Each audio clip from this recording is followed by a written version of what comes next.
복음은 자유의 복음이라고 말씀을 드렸습니다. 복음은 은혜의 복음이다라고 말씀을 드렸습니다. 정말 자유를 갖고 계십니까? 복음은 우리를 자유롭게 합니다. 먼저는 이 갈라디아서와 신약 성경, 특별히 로마서나 고린도전서 같은 데 보면 바울이 계속해서 이것은 복음이 아니다. 이것은 진짜 복음이 아니다라고 계속 얘기하는 것이 있습니다. 그것은 뭐냐면 유대주의자들은 예수님이 십자가에 달려 죽으시고 부활하신 것, 그것을 믿음으로 취해서 은혜로 얻는 구원 외에 그래도 세 가지 정도, 큰 틀에서 세 가지 정도 꼭 지켜야 된다고 얘기했습니다. 그것은 첫 번째, 할례입니다. 그래서 육체의 몸에 하나님의 백성인 표시를 내야 된다는 거죠. 두 번째는 이제 절기를 지켜야 된다는 거예요. 안식일을 지키고 유월절, 나팔절, 수장절 같은 절기를 꼭 지켜야 된다고 하는 거죠. 그래서 시간에 대한 문제를 다루었습니다. 그 다음에 부정하고 정한 것을 구분해야 된대요. 부정한 사람, 부정한 음식은 멀리 해야 된다. 그렇게 유대주의자들은 강조했습니다. 그런데 진짜 예수님 안에 있는 복음은 이런 것들이 소용없다는 거예요. 이런 종교 행위를 통해서 종교 행위를 가미해서 구원을 받는 게 아니라 우리가 얻은 구원, 우리가 얻은 자유는 온전히 그런 것과 관계없이 100% 예수님의 공로로만 얻는 것이다 라고 말씀하고 있습니다. 그래서 우리가 오직 예수님을 믿음으로 구원 얻기 때문에 다른 것들이 필요가 없는 거예요. 그러면 궁금증이 들죠. 그러면 아무렇게나 살아도 되나요? 내 마음대로 살아도 됩니까? 라는 생각이 들 수 있습니다. 여기서 말하는 자유라는 것은 우리가 어떤 종교 행위를 통해서 음식의 규례를 지킨다든지 할례를 한다든지 아니면 어떤 절기를 지켜서 우리가 구원 얻는 것이 아니고 그런 것들을 지키고 우리가 필요하면 활용도 하겠지만 그것이 우리에게 구원을 주는 게 아니라 예수님의 희생과 예수님의 부활이 그리고 그것을 믿는 믿음이 우리에게 구원을 가져다 준다라고 얘기하는 것은 뭐냐면 그렇게 되어서 이제 우리가 하나님의 사람이 되고 예수 그리스도의 구원받은 백성이 되었으니 그 구원에 합당한 삶을 다시 성경은 우리에게 제시하고 있어요. 그러니까 율법이 말하는 이런 어떤 종교 행위를 하지 말라는 것이지 아무렇게나 살아도 된다. 그 얘기를 하는 것은 아닙니다. 그런데 오늘 바울이 본문 안에서 복음 안에서 자유를 얻었는데 그 자유를 얻은 사람의 삶이 어떠한가를 이제 5장에서 6장에 두 장을 할애해서 이제 얘기를 하고 있습니다. 정말 우리에게 믿음 안에서 복음 안에서 자유를 얻었고 새 사람이 되었으면 우리는 어떤 삶을 살게 되는 것이고 또 어떤 삶을 추구해야 할까요? 많은 것이 있지만 오늘 본문에 입각해서 세 가지만 정리해서 말씀을 드리려고 합니다. 첫 번째입니다. 정말로 자유를 가졌다면 서로 종노릇하게 됩니다. 13절의 말씀 다시 한번 보겠습니다. 13절입니다.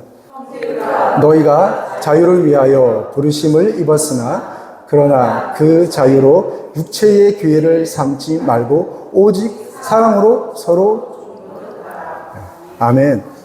아니 좀 전에는 자유를 얻었다고 해놓고 지금은 다시 종이 되어라? 뭔가 이상해요. 모순이 돼요. 역설적이에요. 여러분 성경은 역설적인 표현이 많습니다. 죽어야 살고 져야만 이기고 그리고 내주어야 얻는다.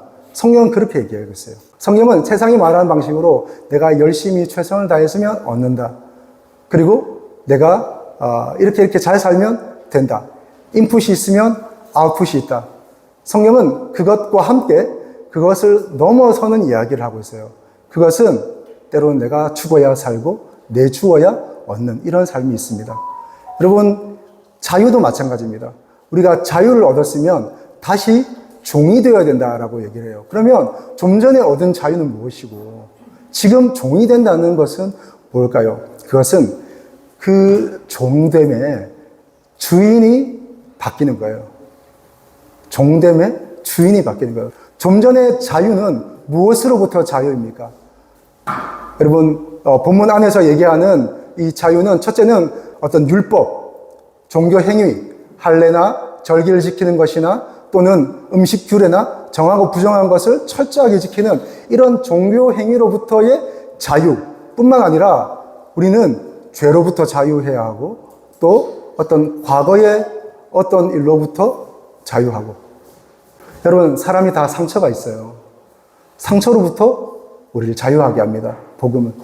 또 우리가 생각했던 어떤 잘못된 인식으로부터 우리를 자유하게 하고, 중독으로부터 자유하게 하고, 우리가 그렇게 가치 있게 생각했던 내 목숨과도 같았던 것들이 이제는 더 이상 나에게 의미가 없고 필요 없는 것은 아니지만 절대적이지 않고 상대화가 되어서 이제는 하나님 안에서 그것들을 다시 보게 되는 자유함이 주어지는 거죠. 여러분, 우리가 바울이 말하는, 성경이 말하는 자유는 이렇게 우리를 얽어매는 어떤 종교적인 율법으로부터, 그리고 우리를 얽어매는 과거나 중독이나 그런 어떤 세상의 메인 이런 것들로부터 우리를 자유하게 하는 것이죠. 자, 그러면 이제 다시 종이 되어라고 얘기하는데 이 종은 누굴까요? 여러분 보세요. 13절에 보니까 어떻게 종노릇 하라? 서로 종노릇 하라. 이제는 종됨의 주인이 바뀌는 거예요. 성도를 위해서 종노릇 하는 겁니다. 새 가족을 위해서 종노릇 하는 겁니다. 전도 대상자를 위해서 종노릇 하는 겁니다. 자녀를 위해서 종노릇 하는 겁니다. 남편을 위해서 종노릇 하는 겁니다. 아내를 위해서 종노릇 합니다. 더 나아가 때로는 불편할 수 있겠지만 내 직장 상사를 위해서, 내 동료를 위해서, 코워커들을 위해서, 또 그리고 나의 후임들을 위해서 때로는 내가 종노릇 하는 겁니다. 여러분, 진짜 자유를 얻게 되면 어떻게 되는지 아세요? 그 나를 얽어맸던 것들로부터 자유하게 되어서 그것이 나에게 절대적인 것이 되지 않아요. 그래서 얼마든지 종노릇 하게 되고 얼마든지 그 사람을 위해서 섬길 수 있게 되고. 왜? 내가 자유인이니까. 그 사람을 위해서 섬긴다고 해서 내가 그 사람 밑으로 들어가는 게 아니에요. 그 사람을 섬김으로 해서 내가 온전히 자유인이 되었다는 것을 오히려 증명하게 되는 거예요. 여러분, 제가 어릴 때 저희 모교회에 아주 유명한 장로님이 한 분 계셨어요. 그 장로님은 아주 오랜 동안 교육국장을 맡으셔서 늘 하는 일은 뭐냐면, 그때는 제가 다니던 교회가 이 예배실이 마룻바닥이었어요. 마룻바닥. 신발을 벗고 올라가는데 신발장이 그 예배실 안에 있었어요. 근데 아이들이 신발을 잘 잡아서, 집어서 신발장에 넣지 않아요. 그냥 신발을 벗고 들어가는 거예요. 그럼 복도에 신발이 막 뒤엉켜서 막 쌓여져 있어요. 그러면 장로님이 온 부서를 다니면서 그 신발을 다 집어서 신발장에 다 집어넣는 거예요. 그리고 예배 마치고 나면 아이들하고 마치 몸을 섞어서 장난치고 또 육박전을 하고 막 이러면서 재밌게 놀아주는 그런 장로님이 계셨어요. 저는 섬김 그러면 그 장로님이 생각납니다. 그 장로님, 아이들의 신발을, 아이들이 막 던져놓은, 벗어놓은 그 신발을 잘 잡아서 이렇게 신발장에 넣는 그 모습을 생각합니다. 여러분, 그러면 그분이 우리의 그 더러운 신발을 집어서 신발장에 넣는 일을 했다고 해서 누가 그 장로님을 우습게 볼까요? 신발을 던지면서 장로님 이것도 집어넣으세요. 누가 그렇게 하겠어요? 장로님 이렇게 하세요. 저희가 할게요. 그렇게 하면서 오히려 장로님을 더 존경하고 장로님을 더 따르겠지요. 여러분, 이것이 바로 자유인의 모습입니다. 정말로 우리가 복음 안에서 예수 그리스도 안에서 자유하게 되면 종노릇하며 섬기게 되는 거죠. 그런데 여러분, 우리가 종노릇하기 위해서, 무언가를 섬기기 위해서 먼저 우리 안에 가져야 될 우리의 인식이 있어요. 두 가지 좀 말씀을 드리려고 하는데요. 첫 번째는요, 다양성을 인정해야 돼요. 서로 다름을 인정해야 합니다. 말과 생각은 다른 것은 틀린 것이 아니다. 그렇게 생각하고 말들 하지만 사실 이것을 실천하기란 정말로 쉽지 않아요. 우리는 누군가가 나와 다르면 불편해요. 여러분, 멀리 갈 것도 없이 남편이 나와 다르잖아요. 아내가 나와 다르잖아요. 불편하지 않으세요? 근데 사실은 많은 시간이 거쳐오면서 우리가 용화되어서 그렇지 사실은 불편한 게 맞아요. 불편한 진실이에요. 나와 다름이 좋은 것도 있지만 상당 부분은 나와 다름이 불편해요. 뿐만인가요? 우리 교회 안에서 또 다른 사람들을 볼 때, 또 세상 사람들을 볼 때 나와 다른 생각을 가지고 다른 행동을 하는 사람들, 특별히 요즘 다른 행동을 하는 젊은이들을 보면 기성세대들은 좀 불편해하는 것도 사실인 것 같아요. 그런데 여러분, 우리가 누군가를 섬기기 전에, 섬기는 행위를 하고 섬기는 마음을 열기 전에 가장 우리에게 있어야 할 것, 어쩌면 가장 되지 않는 것은 다름을 내 온몸으로 인정하는 거예요. 생각으로 아니고요. 말로 아니고요. 말과 생각은 누구나 할 수 있어요.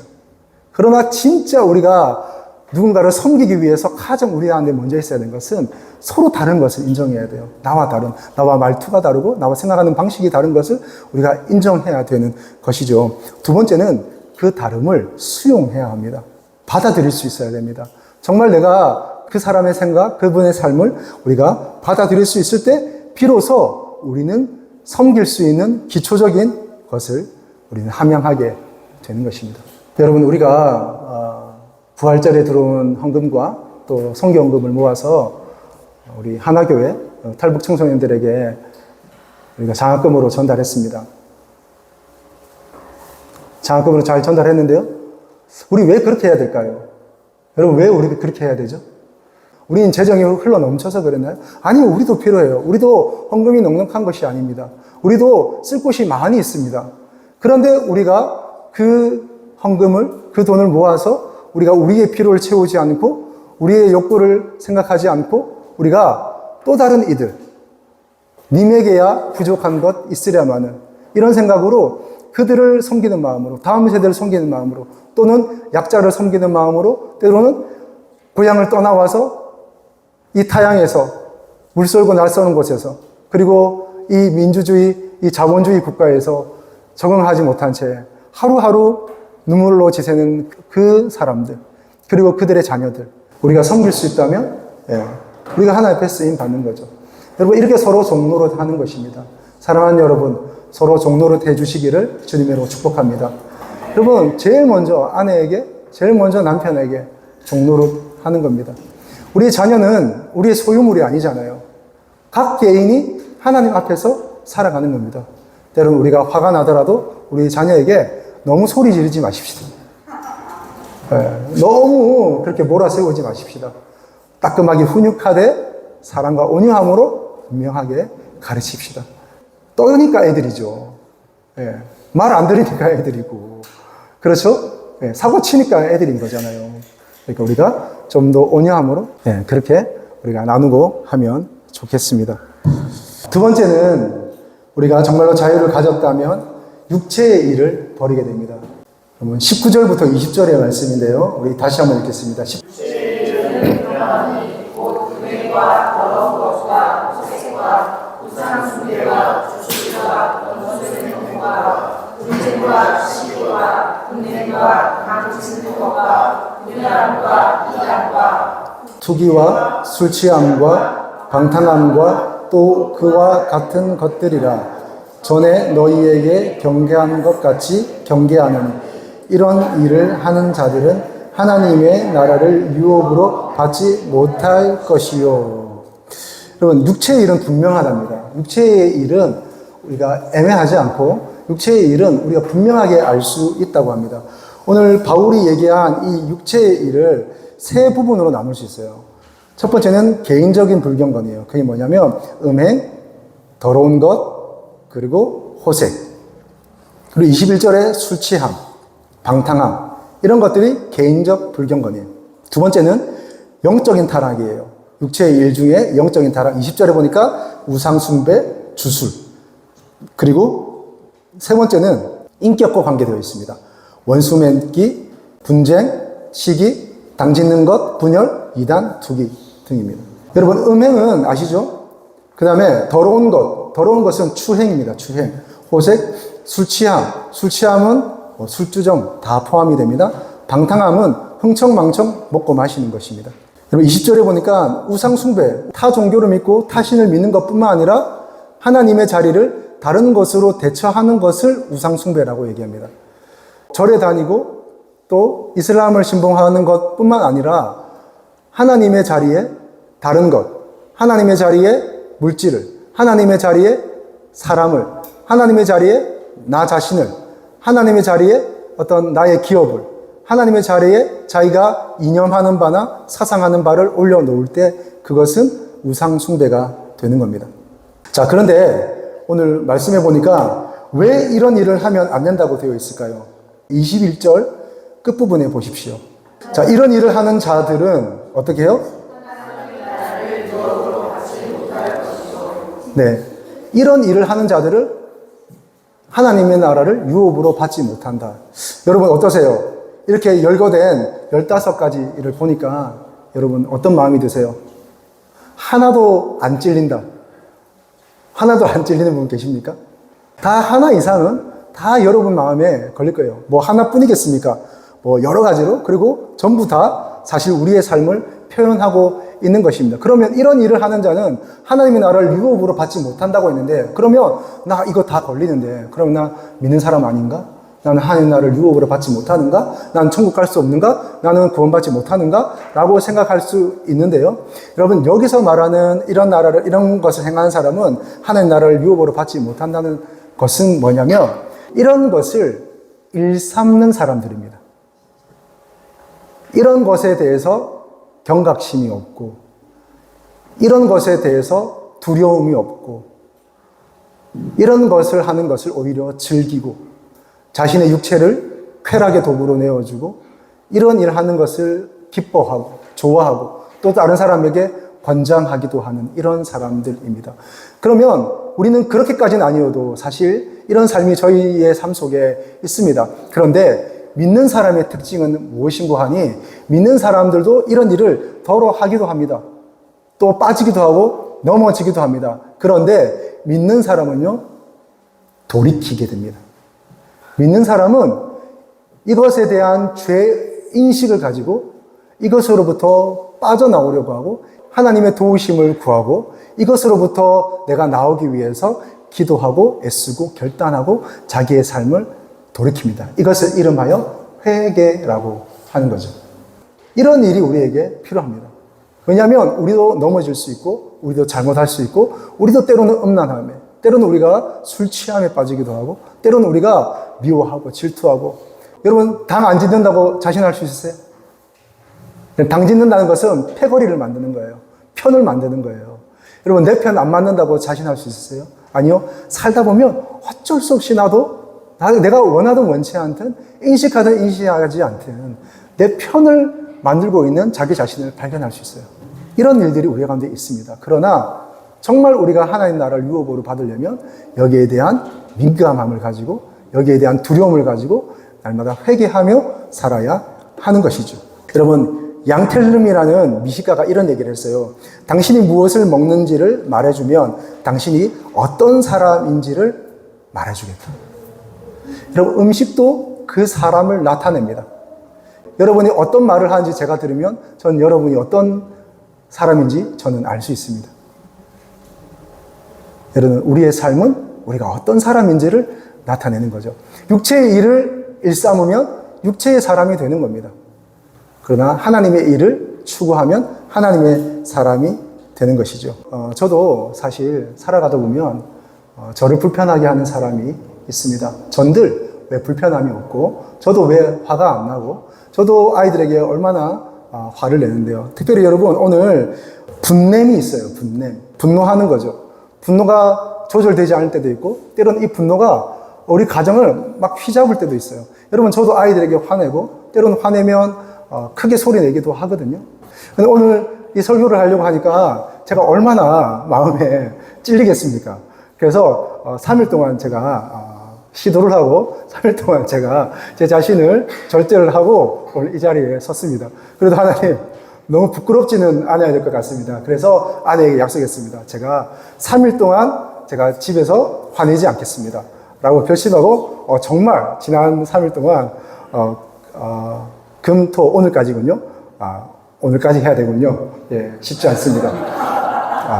오늘까지 제가 절대 화내지 않고 지나가도록 하겠습니다. 예, 화가 나는데요, 사실. 애들이 막 말을 안 들으니까 제가 막 여기서 뭔가 이 분노 게이지가 쫙 이렇게 올라오는데, 이것을 참고 인내하고 했습니다. 쉽지 않습니다. 그리고 때론 저를 화나게 하는 사람이 있습니다. 저도 불편한 말투가 있어요.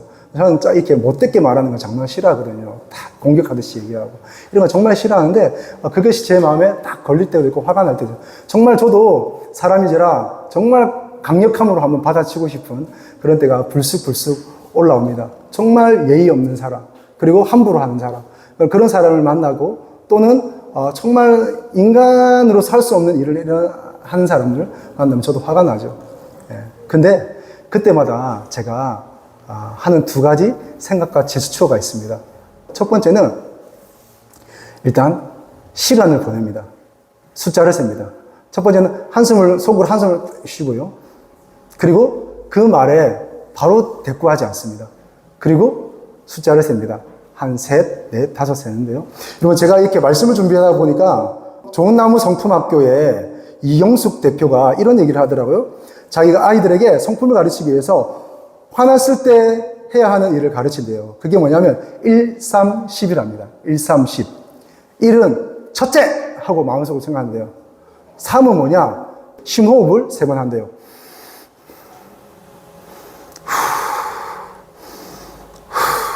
3번 하고, 그리고 10, 1부터 10까지 마음으로 세는 거예요.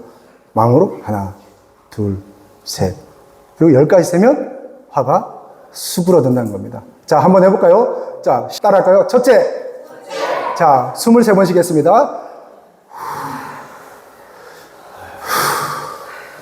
그 한숨 말고. 이거 말고. 3번, 그리고 마음속으로 열을 세워보십시오. 하나, 둘, 셋, 넷, 다섯, 여섯, 일곱, 여덟, 아홉, 열. 이렇게 하는 동안 화가 상당히 줄어든다는 거죠. 이거 하기도 쉽지 않아요. 열 세고. 그런 동안 화났던 마음이 어디 간 데 없고 사라진다는 거예요. 누가 질문했대요. 근데 열 세었는데도 화가 안 사라지면 어떡합니까? 그러면 화가 사라질 때까지 세라고.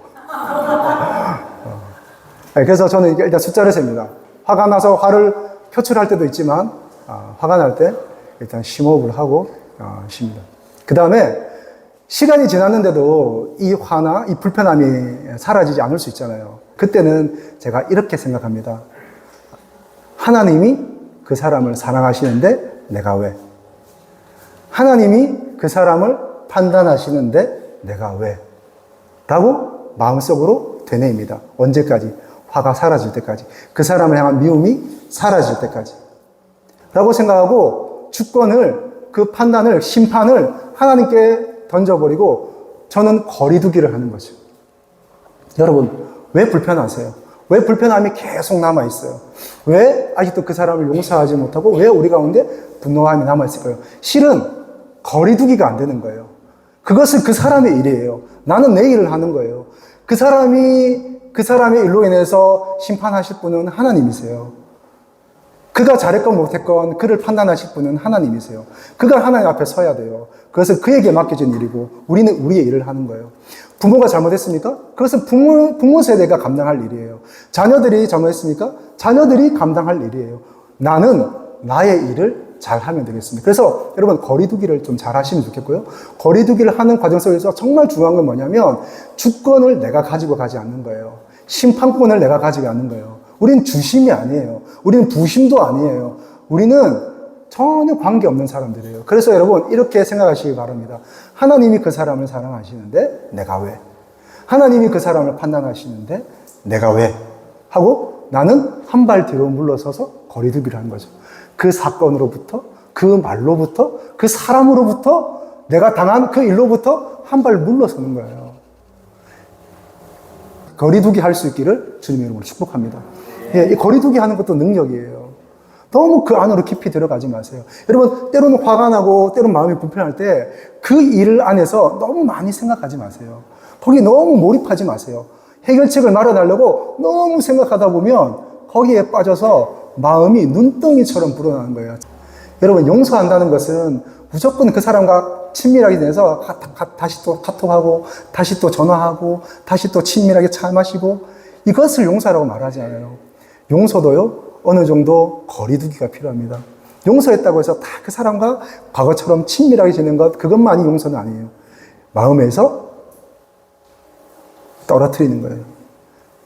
그 사람이, 그 사건이, 그 일이 그 말이 나를 지배하지 못하도록 내가 그것을 버리는 거예요.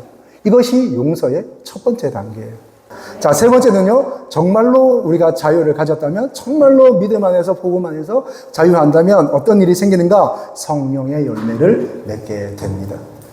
우리가 정말 복음 안에서 자유하고, 그렇다면 우리가 종노릇하게 되고, 그리고 육체의 일을 버린대요. 그러면 육체의 일을 버리면 끝나는가? 그게 아니에요. 여러분, 마음이 비우면 그 마음엔 누군가가, 무엇인가가 자꾸 주인 노릇하려고 뭔가 들어와요. 자기 자신이, 때로는 물질이, 때로는 허영심이, 때로는 어떤 사람에 대한 미움이 자꾸 주인 노릇하려고 들어와요. 자, 마음을 비운 데서 끝나지 않고 육체의 일을 버린 데서 끝나지 않고 오늘도 한 발자국 나아가래요. 16절입니다. 내가 이르노니 너희는 성령을 따라 행하라. 그리하면 육체의 욕심을 이루지 아니하리라. 보세요. 여러분, 성령을 따라 행하래요. 여기서 말하는 행하라라는 말은 헬라어로 스토이고인데요. 이 스토이고는 군인들이 열과 오를 맞춰서 앞으로 척척척 나가는 것을 이 스토이고라고 그래요. 성령을 따라서 한 걸음 한 걸음 나아가는 거죠. 여러분, 이렇게 행하라고 한대요. 그러면 성령의 소욕을 따르면 육체의 소욕을 이길 수가 있대요. 여러분, 옛날 성경에는요, 육체의 소욕과 함께 성령의 소욕이라고 그랬어요. 예, 소욕이란 말이 좀 불편했는지 여러분, 개역 개정판에서는 소욕이라는 말을 뺐어요. 근데 원래 원어 성경에는 육체의 소욕, 성령의 소욕이라고 되어 있어요. 그 소욕이라고 되어 있는 그 헬라어는 에피디메인데요. 이 헬라어의 뜻은 뭐냐면 소욕, 열정, 강한 의지, 이런 뜻이 있어요. 강한 열정을 가지고 일하는 거예요. 육체의 일도 우리에게 열정을 가지고 우리를 주인 삼으려고 해요. 그런데 우리가 성령님을 따라서, 성령님을 향해서 군사와 같이 한 걸음 한 걸음 자신 있게 성령을 따라 나가잖아요. 그러면 성령님의 열정과 성령님의 강한 의지가 우리를 붙드는 줄로 믿습니다. 그럼 성령을 따라 행하는 거예요. 그러면 그 성령님의 열정, 성령님의 뜨거움, 성령님의 강력함, 성령님의 강한 열정과 의지, 나를 향한 그 하나님의 주목하심이 우리를 붙들고 우리를 하여금 이기게 하시는 거죠. 여러분, 사랑은 아신 대로 그 사랑입니다. 여러분, 여기서 말하는 사랑은 감정을 말하는 겁니다. 여러분, 감정은 좋아하는 것을 감정이라고 그러죠. 여러분, 좋아하는 게 감정이에요. 아, 내가 너 좋아. 내가 당신 참 좋아. 아, 내가 너 좋아. 이게 감정이에요. 이게 좋아함이에요. 여러분, 사랑은 감정이 아니에요. 사랑은 의지입니다. 의지. 여러분, 어떻게 우리가 배우자를 사랑할 수 있습니까? 예전과 같이 그 과거에 막 강한 설레임이 있습니까? 처음 만났을 때? 예. 저희 아내는 저랑 처음 손잡을 때 손에 전기가 흘렀다고 그러던데 지금은 전기 하나도 안 흘러요. 여러분, 그것은 시간 지나면 흘러가기도 하고 때로는 뭔가 좀 다름으로 변화되기도 합니다. 그런데 우리가 정말 사랑한다고 할 때 그 사랑은 뭔가요? 실험하지 마시고요. 그 사랑은 뭐냐? 의지를 가지고 사랑하기로 결정하는 거예요. 진짜 사랑은, 특별히 성경에서 말하는 사랑은 사랑해서 사랑하는 게 아니라 사랑할 만해서 사랑하는 게 아니고 내 의지와 내 생각을 가지고 결단하고 사랑하기로 결정하는 거예요. 그리고 그 사랑을 실천하는 거예요. 이게 진짜 사랑입니다. 두 번째 열매는 뭡니까? 희락입니다. 기쁨이죠. 화평, 오래 참음, 인내, 자비는 친절함, 양선은 선함, 선해. 그 다음에 충성은, 여러분, 여기서 충성은 우리는 충성하라고 하니까 우리는 너무 국가적인 충성, 군인과 같은 충성, 국가에 대한 충성을 생각하는데 목숨 다하는 충성을 얘기하는데 성경에서 말하는 충성은 제가 발음이 좋지 않지만 영어 한번 쓰겠습니다. faithfulness, faithful, 믿을 만한 것으로 가득 차 있는 것. 이게 바로 충성이에요. 그래서 피스티스인데요. 이게 신실함이에요. 여러분, 성경을 읽다가 충성이라는 단어가 나오면 신실이라는 단어를 넣어서 읽어보세요. 그러면 그 의미가 더 정확하게 다가옵니다. 여러분, 우리에게 필요한 것은 교회에 충성, 죽으라고 봉사하고 가정은 내팽개치고 그리고 직장과 이런 것들은 다 어떻게 되든 말든 교회에 와서 아침부터 저녁까지 살고 우리는 이것을 충성이라고 사실은 배워왔습니다. 그러나 이게 충성이 아니라 충성은 뭐냐? 예수 그리스도 안에서 신실함이에요. 다시 말해서 예수 그리스도께서 우리를 향해서 신실하심과 같이 우리도 예수님을 닮아 신실하여 누군가에게 신실함으로 대하는 것. 누군가에게 믿을 만한 사람이 되어주는 것. 누군가에게 내가 믿을 만한 사람이 되어주는 것. 이게 바로 충성입니다. 이 열매가 저와 여러분에게 넘치기를 축복합니다. 이 성령의 열매를 보세요. 성령의 열매를 보면 성령의 열매의 첫 번째 열매가 뭡니까? 사랑입니다. 사랑. 이 9가지 열매는 첫 번째 열매인 사랑으로부터 다 시작이 됩니다. 그리고 여러분 또 하나 보세요. 여러분 육체의 일 할 때 이 육체의 일은요 원어에서는 복수로 되어 있어요. 육체의 일들, 육체의 일들이라고 복수로 되어 있어요. 그런데 이상하게도 성령의 열매라고 할 때 성령의 열매라고 할 때 이 22절에 오직 성령의 열매는 할 때 열매가 지금 9가지가 나왔어요. 그러면 이 열매는 프루츠 해서 복수가 되어야 되잖아요. 원어에는 단수로 되어 있습니다. 그러니까 성령의 열매는 이 9가지 중에 하나를 맺으면 된다. 이게 아니라 사실 이 성령의 열매는 내가 성령의 열매를 맺기 시작한 순간 이 9가지 맛, 이 9가지 색채가 다 두드러지게 나타나게 되는 거죠. 여러분, 이 중에 하나만 사모하지 마시기를 바랍니다. 성령의 열매를 다 사모하세요. 그러면 다시 말해서 이 성령의 열매를 맺기 위해서는 어떻게 되는가? 성령을 따라 성령 안에서 행할 때 성령의 열매를 맺게 되는 거죠. 여러분, 사랑으로부터 시작합니다. 사랑이 없으면 기뻐할 수 없고요. 사랑이 있어야 타인과 화평할 수 있습니다. 사랑이 없으면 인내가 불가능하고 사랑이 있어야 친절을 베풀고 사랑이 없으면 선한 마음과 삶이 불가능합니다. 사랑이 없으면 신실한 사람이 될 수 없고 사랑이 있어야 부드러워지고 그로 인해 자기를 통제할 수 있게 되는 거죠. 사랑하는 여러분, 왜 교회 다니세요? 왜 예수님을 믿으세요? 왜 말씀을 배우세요? 왜 말씀을 듣고 연구하세요? 그러면 그것은 우리가 이 말씀을 듣고 읽고 또 묵상해서 변화되기 위함입니다. 여러분, 왜 말씀을 듣고 왜 교회를 다니세요? 예수님 믿고 뭔가 잘 돼 보려고 하나요? 맞습니다. 여러분, 교회에서 말하는 복 안에는 그런 것들도 있습니다. 기도 응답이 있습니다. 그러나 그것이 복음과 교회와 기독교의 전부는 아니에요. 여러분, 왜 말씀을 들으세요? 이거 어디 가서 써먹으시려고요? 여러분, 성경 지식 딱히 어디 가서 써먹을 데 없어요. 가서 막 성경 지식 얘기해 보세요. 사람들이 다 싫어하죠. 불편해해요. 어디 가서 써먹으시려고요? 여러분, 뭐 목회자가 되시겠어요? 아니면 신학자가 되시겠어요? 왜 말씀을 배우고 왜 예배를 드리고 왜 설교를 들으시나요? 왜 교회를 다니시고 왜 예수님 닮은 삶을 살고 계신가요? 그것은 내가 하나님 안에서 새 사람 되기 위한 것이죠. 여러분 기억하십시오.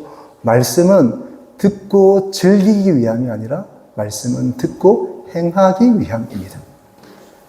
말씀은 듣고 즐기기 위함이 아니라 말씀은 듣고 행하기 위해서 하는 것입니다. 그럼 저는 20대 초반에 신학을 시작해서 지금까지 한 25년 넘게 사역하고 있습니다. 목사 안수 받은 지 벌써 한 10년 다 돼가거든요. 청소년 사역을 하면서 그 청소년 아이들 데리고 그 아이들 어떻게 변화시켜 보겠다고 아이들 찾으러 다니고 늘 그 아이들과 함께 밖에 나가 있고 그 아이들과 함께 뒹굴었습니다. 그때는 제가 청소년들을 바른 길로 인도하는 줄 알았습니다. 제가 목회를 하면서 여러 성도들을 또 권면하고 말씀으로 또 힘을 주기도 하고 해봤습니다. 그래서 저는 제가 성도들을 섬긴다고 생각했습니다. 제가 남성 사역만 10년 했거든요. 남성들을 제가 신방하고 만나고 하면서 남성들을 세워간다고 생각했습니다. 제가 목회를 통해서 또 교회를 지킨다고 생각했습니다. 그런데 제가 지난 시간들 이렇게 돌아보니까 하나님은 저를 만지셨더라고요. 수많은 목회의 시간을 통해서 하나님은 저를 다루시더라고요. 저를 만지셨어요. 저의 부족한 인격을 하나님께서 원하시는 인격의 수준으로 조금씩 이끌어 가셨어요. 이런저런 사람들을 만나면서 때론 부딪히기도 하고 때론 함께 울고 웃고 즐기기도 하면서 하나님은 제가 하나님의 은혜로 교회를 섬긴다고 생각했는데 돌아보니까 사실은 하나님이 저를 만지셨더라고요. 저는 이 복음 안에서 주어진 이 은혜를 내가 나눈다고 생각했는데 사실은 하나님이 저를 더 복음의 사람이 되게 하고 더 자유인이 되게 하고 더 저를 만지시더라고요. 사랑하는 여러분, 오늘 우리가 가정을 일구고 우리가 이런 일들을 저런 일들을 하고 있습니다. 여러분 그거 아세요? 사실은 하나님이 여러분을 주목하고 계십니다. 저는 제가 아이들을 키우고 아이들에게 은혜를 베푼다고 생각했습니다. 그런데 사실 알고 보니까 하나님이 아이들을 통해서 저를 기르시고 저를 양육하고 계신다는 것을 제가 알게 되었습니다. 그러니까 아이들을 통해 주시는 은혜가 너무 크지요. 사랑하는 여러분, 우리가 자녀들을 기르는 것 같지만 사실은 하나님이 아이들을 통해서 우리에게 하나님 아버지의 마음, 하나님 아버지의 그 안타까운 마음, 하나님 아버지의 그 사랑하시는 마음을 우리에게 부어주시는 거죠. 사랑하는 여러분, 여러분의 자유가 있습니까? 정말 이 자유 안에서 육체의 일들을 버리고 성령의 열매를 향해서 한 걸음 한 걸음 더 나아갈 수 있기를 주님의 이름으로 축복합니다. 여러분 다시 한번 질문 드리겠습니다. 왜 교회 다니세요? 왜 예수님을 믿으세요? 왜 말씀을 배우세요? 그것은 내가 그 말씀을 듣고 즐기기 위함이 아니라 그래서 내 교양 쌓기 위함이 아니라 그래서 내가 안다라는 것을 하기 위함이 아니라 물론 깨달아야 하겠습니다만은 깨닫기 위함이 아니라 듣고 깨달아 행하기 위함입니다. 그것을 오늘 성경에서는 열매라고 말씀하고 있습니다. 사랑하는 여러분, 저 여러분에게 성령의 열매가 넘치기를 축복합니다. 할렐루야.